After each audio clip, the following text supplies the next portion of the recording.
ए भाई। हाँ मनीष तरे नाम हो? हाँ हमारे नाम हो। अच्छा गाड़ी तरे हो? हाँ हमारे हो। अच्छा वही पर चढ़ल हो? तब का दादा तारा पूछे ताई जाता ससुराल ससुरारी जाता हो?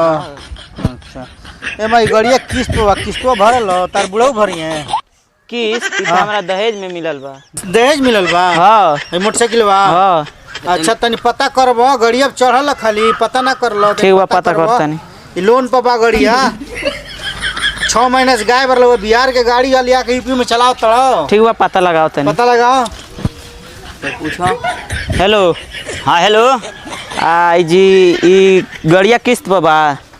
गड़िया किस्त के बात ना भई रहे गाड़ी देवे के बात भई रहे तो गाड़ी हम दे दनी। अब का हम किस्तो भरी का हम चलतनी के रउआ चलतनी किस्त निकाल के दहेज में गाड़ी दियल जाला। हां भरी गाड़ी के बात भरी हम गाड़ी दे दनी। तो किस्त बा तो भर के ना दियल जाला किस्तवा रउआ भरी तरउआ भरी चलतनी हम थोड़ी कम भरे जाए।